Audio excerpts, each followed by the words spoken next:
อิมินาสกาเลนะพุทธังอภิปูชยามะอิมินาสกาเลนะ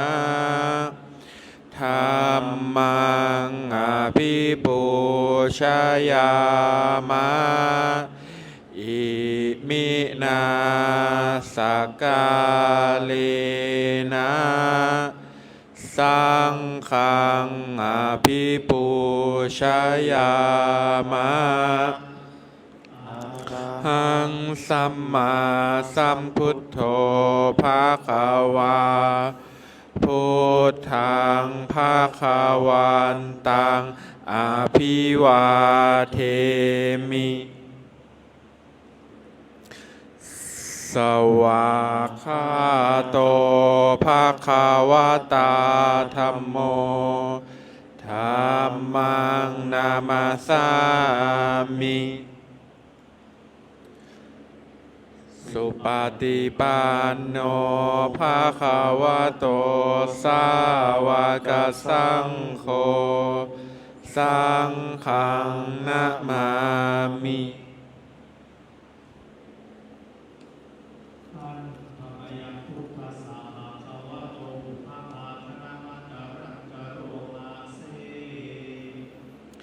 นะ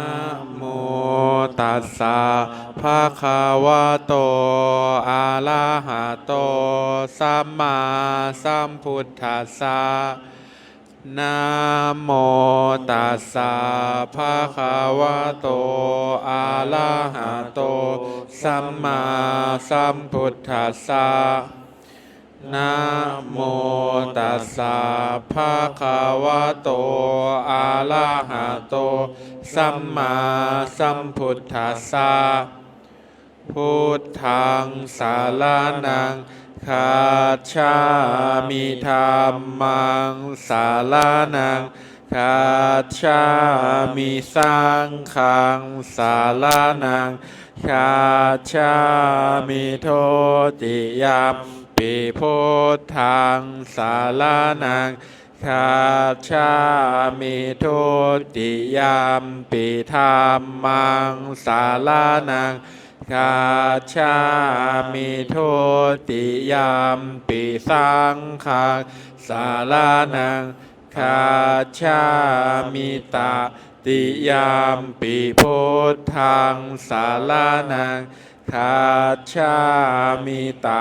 ติยัมปิธัมมังสารนังคัจฉามิตติยัมปิสังฆังสารนังคัจฉามิเปิดหนังสือไปที่หน้า12ครับท่านธรรมยังปาติจจสมุปปาทะธัมมะปาทังพานามาเสอิทาภิกขเวอะริยสาวโกปฏิจจสมุปาทันเยวาสาธุกังโยนิโสมานาสิกาโลติภิกษุทั้งหลายอริยสาวกในธรรมวินัยนี้ย่อมกระทำไว้ในใจโดยแยบคายเป็นอย่างดีซึ่งปฏิจจสมุปบาทนั้นเทียวดังนี้ว่าอิมัสสมิงสติอิทังโหติเมื่อสิ่งนี้มีสิ่งนี้ย่อมมีอิมัสสุปาทาอิทังอุปาชาติเพราะความเกิดขึ้นแห่งสิ่งนี้สิ่งนี้จึงเกิดขึ้นอิมัสสมิงอาสติอิทังนาโหติเมื่อสิ่งนี้ไม่มีสิ่งนี้ย่อมไม่มีอิมัสสะนิโรธาอิทังนิโรชาติเพราะความดับไปแห่งสิ่งนี้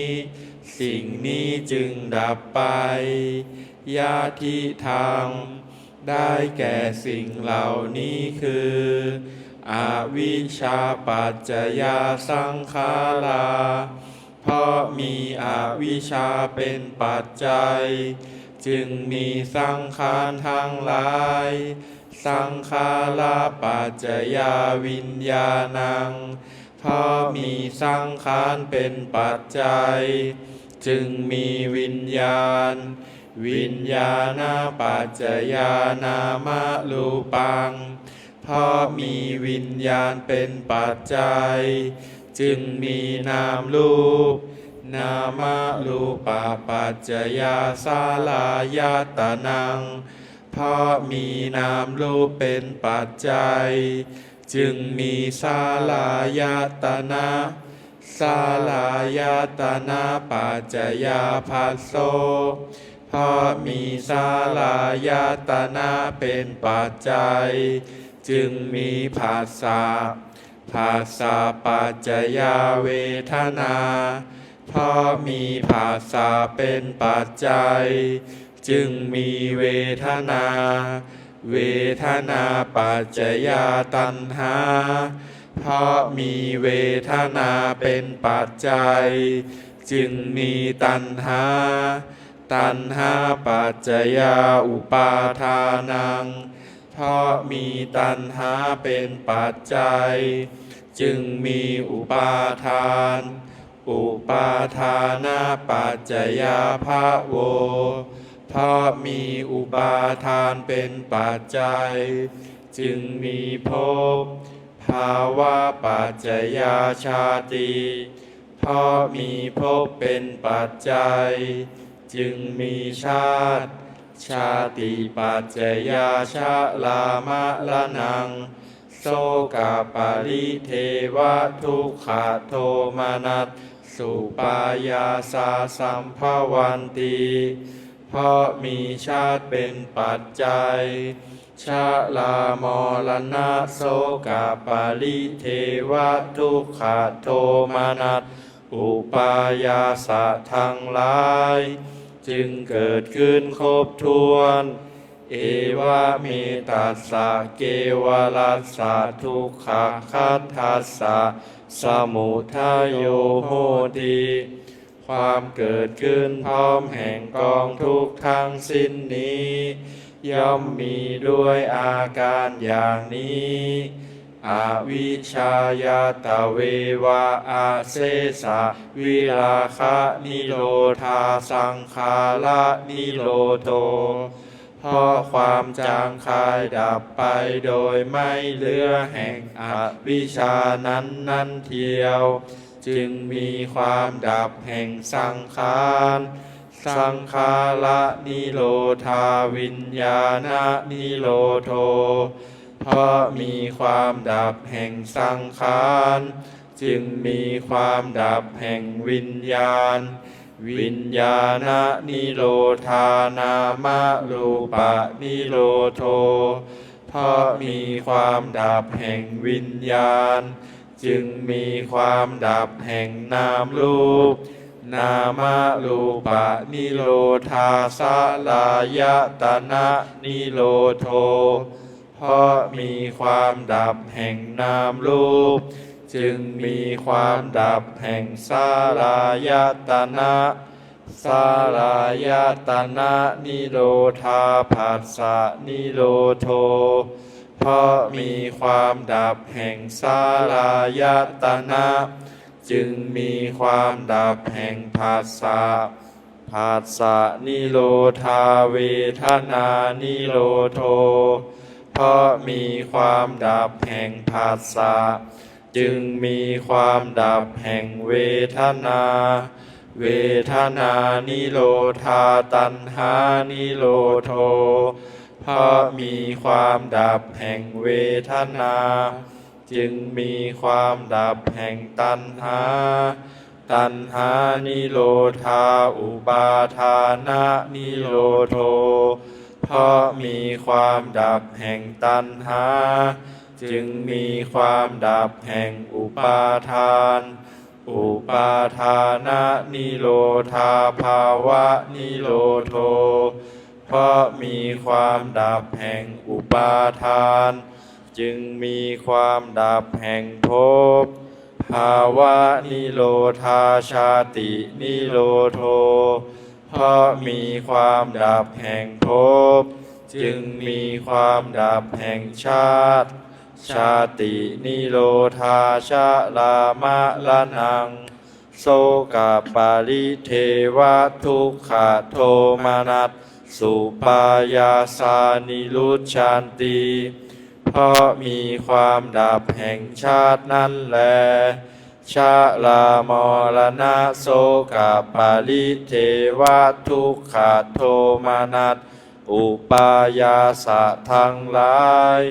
จึงดับสิ้นเอวะเมตัสสะเกวรัสสะทุกขขันธัสสะนิโรโธโหติติความดับลงแห่งกองทุกข์ทั้งสิ้นนี้ย่อมมีด้วยอาการอย่างนี้ดังนี้เปิดหนังสือไปที่หน้า46ครับหน้าที่46ท่านธรรมยังมหาสติปาทานะธรรมะปาทังพานามาเสดูกาลาภิกษุทั้งหลายอีกข้อหนึ่งภิกษุย่อมพิจารณาเห็นกายนี้แลแต่พื้นเท้าขึ้นไปแต่ปลายผมลงมามีหนังเป็นที่สุดรอบเต็มด้วยของไม่สะอาดมีประการต่างๆว่ามีอยู่ในกายนี้ผมขนเล็บฟันหนังเนื้อเอ็นกระดูกเยื่อในกระดูกม้ามหัวใจตับพังผืดไตปอดไส้ใหญ่ไส้ทบอาหารใหม่อาหารเก่าดีเสลดน้องเลือดเหงื่อมันข้นน้ำตามันเลวน้ำลายน้ำมูกไขข้อมูดดูกาลภิกษุทั้งหลายเปรียบเหมือนไทยมีปากสองข้างเต็มด้วยธัญชาติต่างชนิดคือข้าวสาลีข้าวเปลือกถั่วเขียวถั่วเหลืองงาข้าวสารบุรุษผู้มีในตาดีแก่ไทยนั้นแล้วพึงเห็นได้ว่านี่ข้าวสาลีนี่ข้าวเปลือกนี่ถั่วเขียวนี่ถั่วเหลืองนี่งานี่ข้าวสารชั้นใด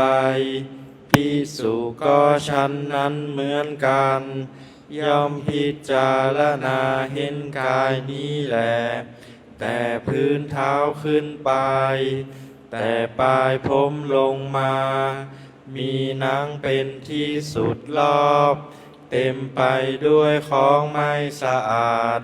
มีประการต่างๆว่ามีอยู่ในกายนี้ผมขนเล็บฟันหนังเนื้อเอ็นกระดูกเยื่อในกระดูก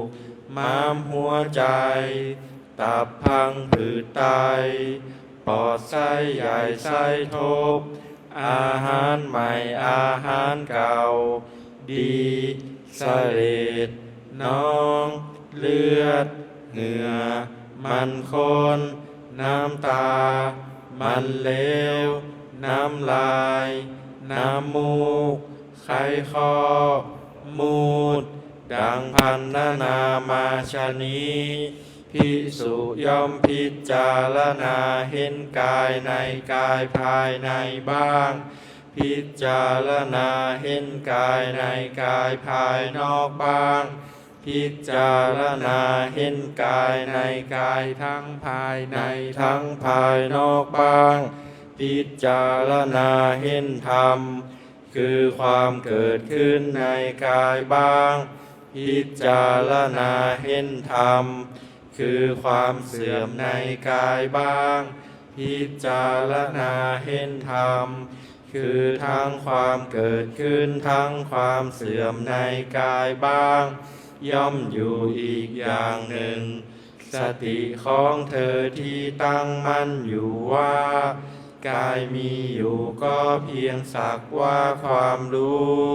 เพียงสักว่าอาศัยระลึกเท่านั้นเธอเป็นผู้อันตัณหาและทิฏฐิ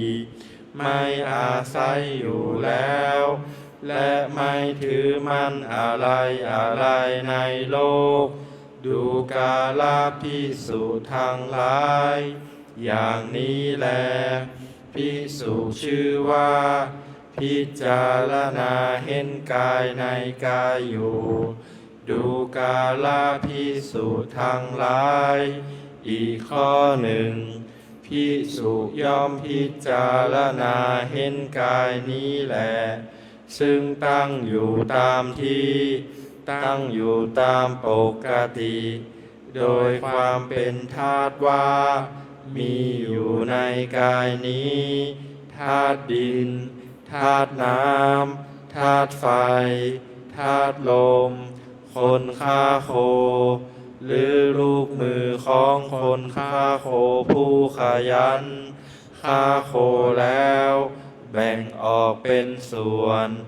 นั่งอยู่ที่หนทางใหญ่สี่แพร่งชั้นใดภิกษุก็ชั้นนั้นเหมือนกันย่อมพิจารณาเห็นกายนี้แหละซึ่งตั้งอยู่ตามที่ตั้งอยู่ตามปกติโดยความเป็นธาตุว่ามีอยู่ในกายนี้ธาตุดินธาตุน้ำธาตุไฟธาตุลมดังพันนามาชนี้ภิกษุย่อมพิจารณาเห็นกายในกายภายในบ้างพิจารณาเห็นกายในกายภายนอกบ้างพิจารณาเห็นกายในกายทั้งภายในทั้งภายนอกบ้างพิจารณาเห็นธรรมคือความเกิดขึ้นในกายบ้างพิจารณาเห็นธรรมคือความเสื่อมในกายบ้างพิจารณาเห็นธรรมคือทั้งความเกิดขึ้นทั้งความเสื่อมในกายบ้างย่อมอยู่อีกอย่างหนึ่งสติของเธอที่ตั้งมั่นอยู่ว่ากายมีอยู่ก็เพียงสักว่าความรู้เพียงสักว่าอาศัยระลึกเท่านั้นเธอเป็นผู้อันตัณหาและทิฏฐิไม่อาศัยอยู่แล้วและไม่ถือมั่นอะไรในโลกดูกาลภิกษุทั้งหลายอย่างนี้แลภิกษุชื่อว่าพิจารณาเห็นกายในกายอยู่ดูกาลภิกษุทั้งหลายอีกข้อหนึ่งภิกษุเหมือนกับว่าพึงเห็นสรีระที่เขาทิ้งไว้ในป่าช้าตายแล้ววันหนึ่งบ้าง2 วันบ้าง3 วันบ้างที่ขึ้นพองมีสีเขียวน่าเกลียดมีน้ำเหลืองไหลน่าเกลียดเธอย่อมน้อมเข้ามาสู่กายนี้แหละว่าถึงร่างกายอันนี้เราก็มีอย่างนี้เป็นธรรมดาคงเป็นอย่างนี้ไม่ล่วงความเป็นอย่างนี้ไปได้ดังพันธนามาชนี้ภิกษุย่อมพิจารณาเห็นกายในกายภายในบ้างพิจารณาเห็นกายในกายภายนอกบ้างพิจารณาเห็นกายในกายทั้งภายในทั้งภายนอกบ้างพิจารณาเห็นธรรมคือความเกิดขึ้นในกายบ้างพ พิจารณาเห็นธรรมคือความเสื่อมในกายบ้างพิจารณาเห็นธรรมคือทั้งความเกิดขึ้นทั้งความเสื่อมในกายบ้างย่อมอยู่อีกอย่างหนึ่งสติของเธอที่ตั้งมั่นอยู่ว่ากายมีอยู่ก็เพียงสักว่าความรู้เพียงสักว่าอาศัยระลึกเท่านั้นเธอเป็นผู้อันตัณหาและทิฏฐิไม่อาศัยอยู่แล้วและไม่ถือมั่นอะไรในโลกดูกาลภิกษุทั้งหลายอย่างนี้แลที่สุชื่อว่าพิจารณาเห็นกายในกายอยู่ดูกาลภิกษุทั้งหลายอีกข้อหนึ่งภิกษุเหมือนกะว่าพึงเห็นสรีระที่เขาทิ้งไว้ในป่าช้าอันฝูงกาจิกกินอยู่บ้างฝูงนกตะลุมจิกกินอยู่บ้างฝูงแร้งจิกกินอยู่บ้างหมู่สุนัขกัดกินอยู่บ้างหมู่สุนัขจิ้งจอกกัดกินอยู่บ้างหมู่สัตว์ตัวเล็กๆต่างๆกัดกินอยู่บ้างเธอย่อมน้อมเข้ามาสู่กายนี้แหละว่าถึงร่างกายอันนี้เราก็มีอย่างนี้เป็นธรรมดาคงเป็นอย่างนี้ไม่ล่วงความเป็นอย่างนี้ไปได้ดังพันนามาชนี้ดูกาลภิกษุทั้งหลายอีกข้อหนึ่งภิกษุเหมือนกะว่าพึงเห็นสรีระที่เขาทิ้งไว้ในป่าช้า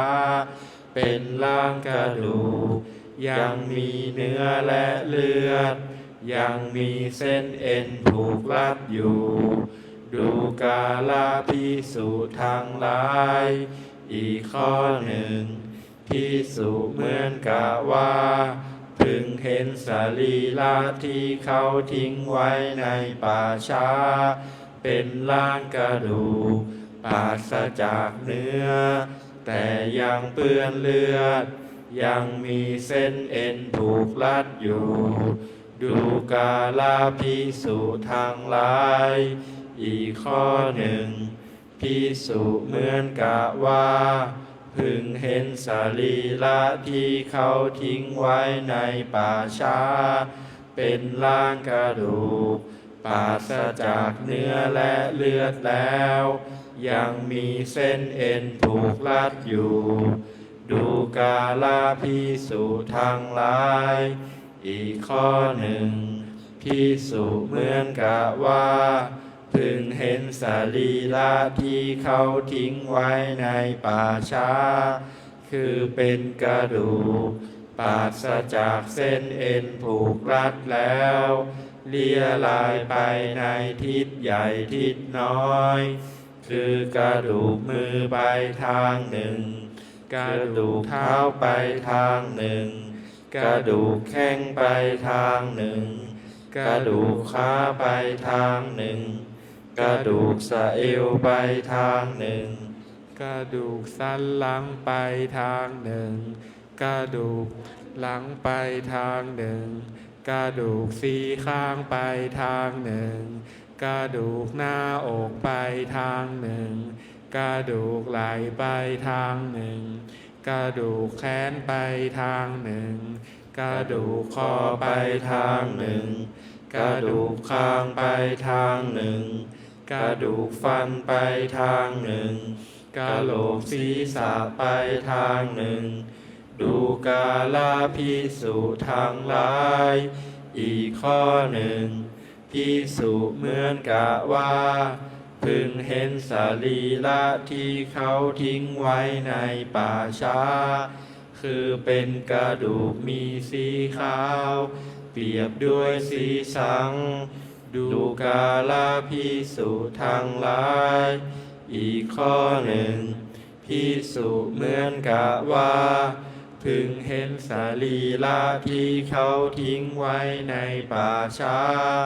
คือเป็นกระดูกกองเรียงรายอยู่แล้วเกินปีหนึ่งขึ้นไปดูกาลภิกษุทั้งหลายอีกข้อหนึ่งภิกษุเหมือนกับว่าพึงเห็นสรีระที่เขาทิ้งไว้ในป่าช้าคือเป็นกระดูกผุเป็นจุนแล้ว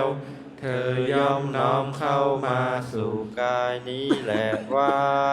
ถึงร่างกายอันนี้เราก็มีอย่างนี้เป็นธรรมดาคงเป็นอย่างนี้ไม่ล่วงความเป็นอย่างนี้ไปได้ดังพันนามาชนี้ภิกษุย่อมพิจารณาเห็นกายในกายภายในบ้างพิจารณาเห็นกายในกายภายนอกบ้างพิจารณาเห็นกายในกายทั้งภายในทั้งภายนอกบ้างพิจารณาเห็นธรรมคือความเกิดขึ้นในกายบ้างพิจารณาเห็นธรรมคือความเสื่อมในกายบ้างพิจารณาเห็นธรรมคือทั้งความเกิดขึ้นทั้งความเสื่อมในกายบ้างย่อมอยู่อีกอย่างหนึ่งสติของเธอที่ตั้งมั่นอยู่ว่ากายมีอยู่ก็เพียงสักว่าความรู้เพียงสักว่าอาศัยระลึกเท่านั้นเธอเป็นผู้อันตัณหาและทิฏฐิไม่อาศัยอยู่แล้วและไม่ถือมั่นอะไรอะไรในโลกดูกาลภิกษุทั้งหลายอย่างนี้แลภิกษุชื่อว่าพิจารณาเห็นกายในกายอยู่ต่อไปจะเป็นการนั่งสมาธิให้ทุกท่านรับพระกรรมฐานว่าตามนะครับ ข้าพเจ้า ข้าพเจ้า ขอตั้งจิตอธิษฐาน ขอตั้งจิตอธิษฐาน ด้วยสัจจะวาจาว่า ด้วยสัจจะวาจาว่า ข้าพเจ้าจะเป็นผู้มีสติ ข้าพเจ้าจะเป็นผู้มีสติ มีสัมปชัญญะ มีสัมปชัญญะ โดยกระทำไว้ในใจว่า โดยกระทำไว้ในใจว่า ข้าพเจ้าจะทำความรู้สึกตัว ข้าพเจ้าจะทำความรู้สึกตัว ในขณะหายใจเข้ายาว ในขณะหายใจเข้ายาว ในขณะหายใจออกยาว ในขณะหายใจออกยาว จะทำความรู้สึกตัว จะทำความรู้สึกตัว ในขณะหายใจเข้าสั้น ในขณะหายใจเข้าสั้น ในขณะหายใจออกสั้น ในขณะหายใจออกสั้น ข้าพเจ้าจะอดทนอดกลั้น ข้าพเจ้าจะอดทนอดกลั้น ไม่หลงในความพอใจ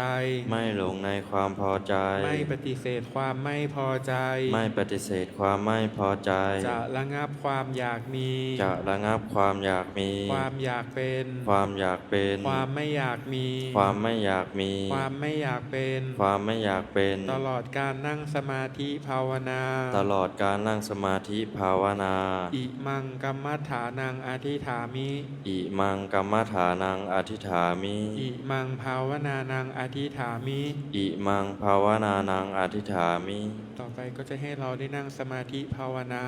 ให้พอสมควรแก่เวลานะครับ